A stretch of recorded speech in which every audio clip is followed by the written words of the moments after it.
Hello everyone, sorry for jumping in before the episode, but I just want to tell you all about the Thinking in English Patreon.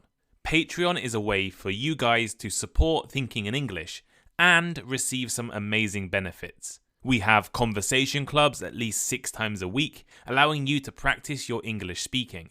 We offer weekly discussion sessions with English tutors, including me, where you can ask any questions you have.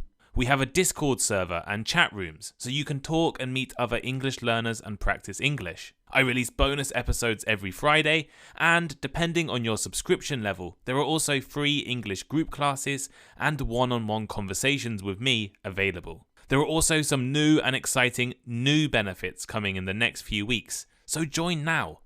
I'm currently offering 7-day free trials if you join right now. Click the link in the description or go to www.patreon.com/thinkinginenglish to join now.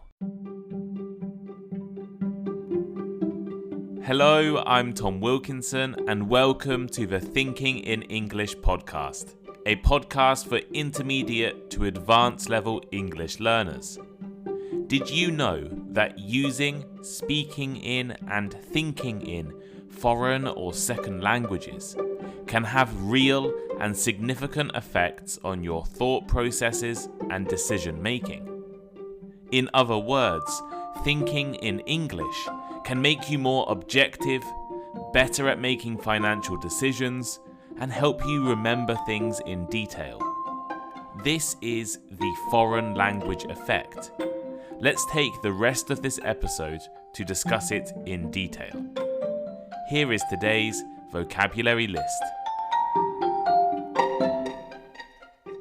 Egotistical. Egotistical. Self-centered or selfish, believing oneself to be superior to others. For example, his egotistical behavior made it difficult for others to work with him. Rational. Rational. Based on reason or logic rather than emotion. For instance, in a crisis, it's important to make rational decisions. Thought process. Thought process. The series of mental steps or cognitive activities that occur when one is thinking or reasoning. As in, her thought process involved weighing the pros and cons of each option. Perceptions. Perceptions. The way in which something is understood or interpreted by the mind. As in, people's perceptions of beauty can vary greatly from one culture to another. Moral. Moral. A principle or belief concerning what is right or wrong, or as an adjective, ethical. For example, it's important to make moral decisions, even when faced with difficult choices. Bias. Bias. A tendency to see things from one perspective. For example, the news article displayed a clear bias in favor of the political party it supported. Risk. Risk. The possibility of loss, harm, or danger, as in, investing in stocks carries a higher level of risk than putting money in a savings account. False memory. False memory. An inaccurate recollection of events or experiences that did not actually occur. For example, some psychological studies have shown that false memories can be created through suggestive questioning. You can find an extended vocabulary list along with vocabulary exercises over on the Thinking in English transcript.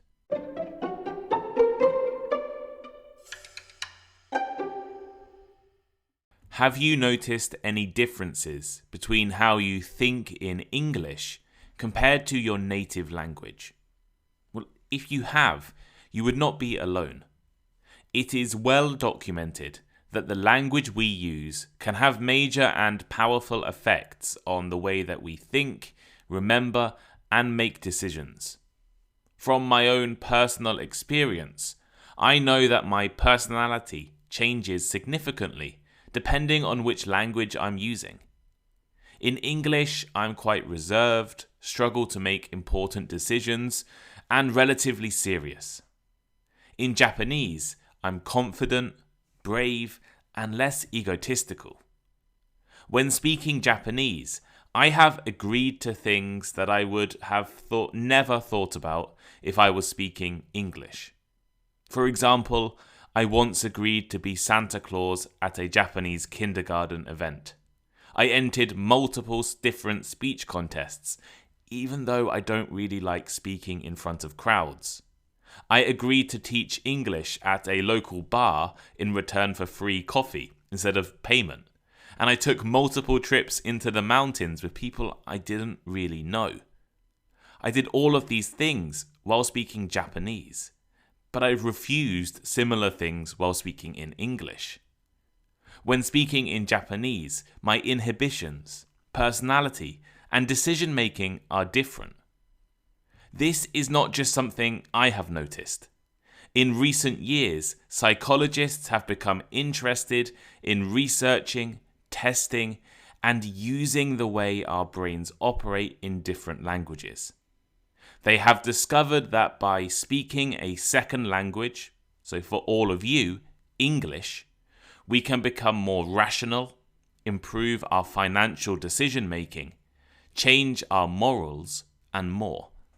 This is the foreign language effect. The idea that speaking in a foreign language can have real effects on our thought processes. In fact, thinking in English could have real benefits for many of you when it comes to decision making. With the rest of this episode, I want to introduce some of the different psychological theories about the way language shapes our brains and thought processes, and then discuss the foreign language effect. We'll take a look at some different studies and research projects that highlight various ways speaking in a second language affects us. Hopefully, this episode will serve as motivation for all of you to continue studying English. By the end of the episode, you should all see that speaking English as a foreign or second language can have powerful effects on your decision-making and provide you with real benefits. Before we get to the foreign language effect, however, I think it's important to discuss an older and more controversial theory called linguistic determinism.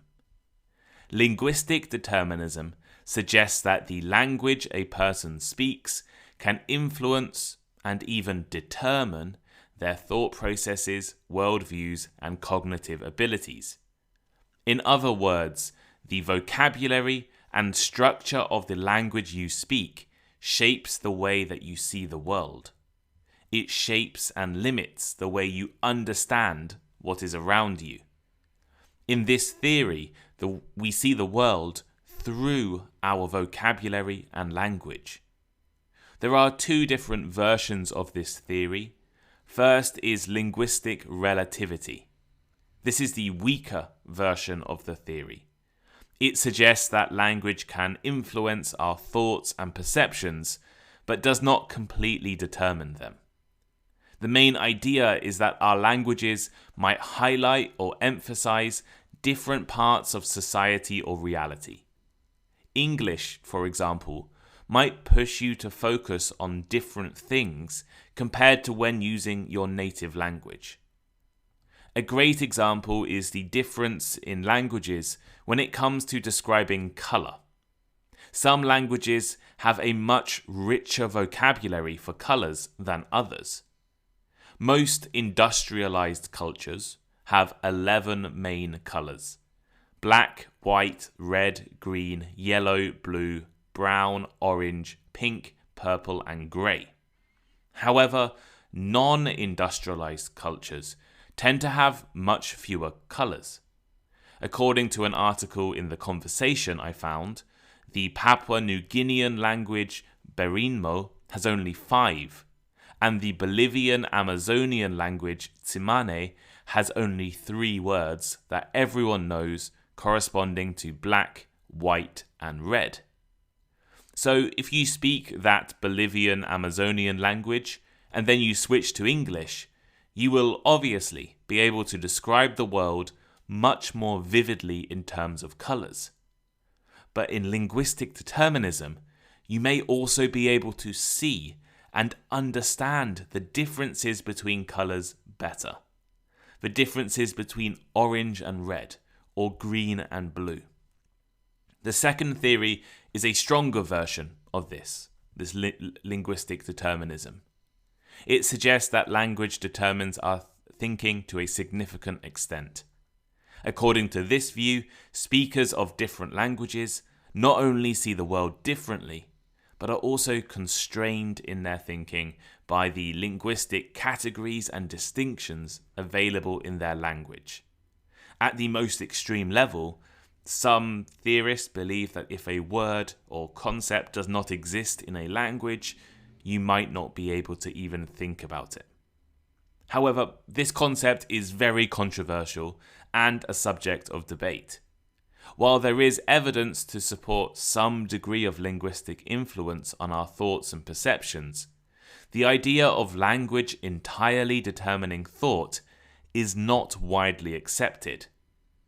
And this is where the foreign language effect comes in. Linguistic determinism suggests that the words and grammar of a language can change the way we see and experience the world. As I mentioned previously, languages with more colour words could mean speakers see more colours. The foreign language effect is different and more general. Rather than focusing on the specific features of languages, it considers the general experience of changing language. Take me, for example. I speak Japanese. Linguistic determinism suggests that the vocabulary and grammar differences between Japanese and English will change the way I see the world when speaking and thinking. The foreign language effect, however, suggests that it's not the language features, but the different experiences. I learned English naturally through years of immersion with my family. I learned Japanese as an adult through hundreds of hours of difficult study. Of course, things are going to be different in these 2 languages. The foreign language effect is when people make different decisions and think differently when they use a language that is not their native one. This happens because using a foreign language can change how we perceive risk and make choices. It shows that language can affect our decision-making process, and it's especially noticed in bilingual people who switch between their native language and a foreign one. So what does this foreign language effect actually do? What research has been done into the way speaking in different languages can affect your thinking and decision-making? Well, let's take a look at this right now. Most of these examples come from an article I recently read. I've linked it in the transcript of this episode, but I'm going into a little bit more detail and explaining in a slightly easier way. So, one experiment into the foreign language effect was conducted by Professor Kaser from the University of Chicago. Professor Kaser is one of the most important academics looking into the foreign language effect. He was interested in how language may affect moral judgment. In other words, he thought that people might make different moral decisions in their first language compared to their second language. He tested this idea with the famous trolley experiment. I'm sure many of you have heard of this trolley experiment before, but if not, here is a simple explanation. A train is coming down the tracks, but you see a group of 5 people stuck in the way. Next to you is a lever that you can pull and switch the train onto the other track. However, there is one person stuck on the other track. So, if you do nothing, 5 people will die. But if you pull the lever, you will save those 5 people, but one other person will die. What do you do in this situation? Kesar selected a group of native English speakers who had learned Spanish as a second language and posed them this problem. What did he discover? People were almost twice as likely to pull the lever and change the tracks when they answered in Spanish, their second language, compared to English, their native language. Most people feel that pulling the lever is actively killing a person, even though you are saving 5 people. But when thinking in a foreign language, they act in a more utilitarian way, meaning they act in a way that benefits the most people. And for some people, this may be a more rational or logical way of thinking compared to an emotional way of thinking. Another study led by Professor Kesar looked at myopic loss aversion. Now, myopic loss aversion sounds really confusing, but it is quite a simple idea. Imagine I give you an offer. I will give you $5, no questions asked, or we can flip a coin for $20. So if you do nothing, I'll give you $5, or we can flip a coin. It's a 50-50 chance for $20. Experiments have shown that people are more likely to take the guaranteed $5 than the possibility of $20. The evidence is that people don't like risking small amounts of money, even if the chances of earning a high amount are good. You have a 50% chance of getting $20 if you flip the coin. If we were to do this experiment once, many people would choose the $5. And if we were to do this experiment 100 times, studies show that people will still be conservative and choose the guaranteed money. However, the logical thing is to take the risk. If the experiment runs 100 times, or 1,000 times, or 1,000,000 times, the mathematics suggest that you should expect to receive twice as much by taking the risk over the long term. This tendency against risk is a big problem in the world of financial investments. People dislike losing, and in the world of finance, this could mean investors lose or their cost millions of dollars over years because of their aversion to risk. What does the foreign language effect have to do with this? Well, Professor Kesar discovered that myopic loss aversion, this unwillingness to lose a little money for the chance of earning more money, happens less when people place bets or invest in their foreign language. This might actually be a good tip for all of you listening who work in finance or have personal investments. You may want to try thinking about your choices in English. You may be less emotional and more rational. There are other famous studies into biases as well. One study in the Journal of Cognitive Psychology suggested that using a foreign language can reduce the sunk cost effect, the sunk cost fallacy. This is one of the most famous problems in decision making. People are more likely to continue something, like an investment or a project, the more money, time, or effort they have put in, even if it is the wrong decision. So the more time you spend doing something, the more likely you are to continue, even if you really should quit. Again, another reason why you should all think in English when making important decisions is to avoid this sunk cost fallacy. I also read a fascinating study in the International Journal of Bilingualism. They found that people are less egotistical. In technical terms, less susceptible to the bias blind spot when using their foreign language. So let me try and demonstrate this. Let me ask you all a question. Out of all thinking in English listeners, where do you think you rank in overall intelligence? Right? Not English ability, but your overall intelligence. Most people overestimate their intelligence levels. Most people believe that others are stupid and they are clever. In groups, we all tend to believe that we are above average. But in all groups, 50% of people are below average intelligence for that group. So in a small scale, if there's 4 of you eating dinner, 2 of you are below average intelligence for that group. But we don't see ourselves this way. We see ourselves as being better than others. The study in the Journal of Bilingualism found that this effect, the idea that we think we are better than we really are, is less common when you're using your foreign language. And I know this from experience. I am much humbler in Japanese. I am acutely aware that I'm not a fluent speaker and I'm less egotistical. I know that I am not the most intelligent person because I'm using my foreign language, which is already difficult enough. And it makes you realize how hard people have to work. And I think it's one of the great benefits of learning a foreign language is to humble yourself and realize the difficulty other people face when communicating.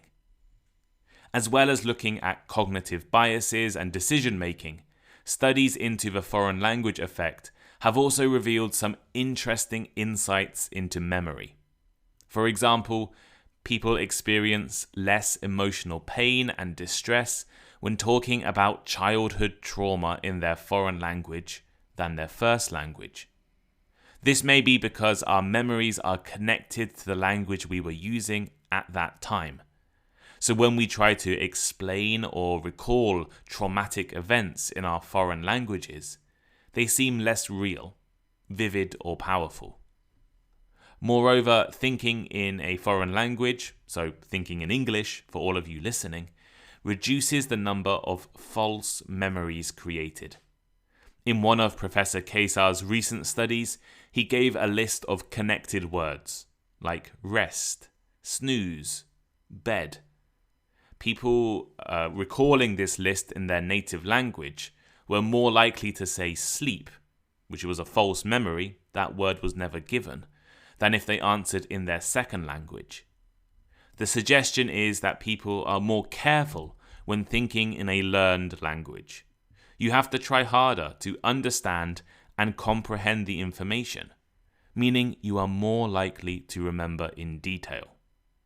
So these were just a few of the important and real benefits that foreign languages, so for all of you listening, English, can have on your thinking, thought processes, and decision making.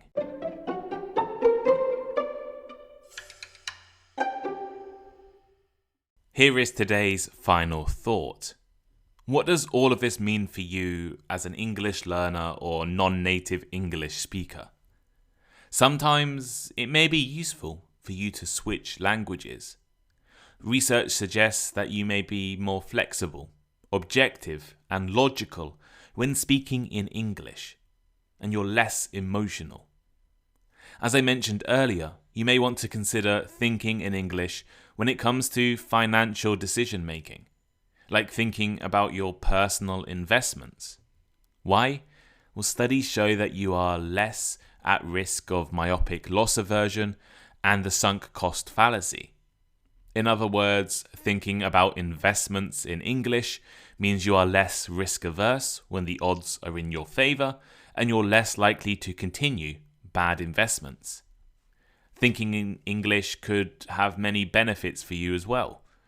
Whenever there is a controversial topic in the news, try reading an English article about it. You may be a little more objective. When you're talking about sad or bad memories, using English may make the experience a little better. For those of you needing some motivation to study, hopefully this episode has helped and showed how learning a foreign language has benefits to your brain. And for those of you already at a good or sufficient English level, the foreign language effect offers some unexpected benefits. But what do you think? Have you noticed a difference between how you think in your native language or in English? let me know by leaving a comment. Comment on the transcript on the blog. The website is thinkinginenglish.blog. It's all clearly laid out. There's a menu with different podcast options. So go and check it out and look at the transcripts. The transcripts also have extra vocabulary and vocabulary activities to help you practice. You can leave a comment on Spotify. That's always a great option. I get lots of comments on Spotify and I always make them public. So go and leave a comment on Spotify and answer. Practice writing. Write your thoughts about this episode. Or you can reach out to me on social media. The best place to reach out to me is usually Instagram, or you can reach out on Patreon. I tend to reply to Patreon subscribers much more than I reply to anyone else. So thank you all for listening today. I hope you have a great week, and I'll see you all next time. Goodbye.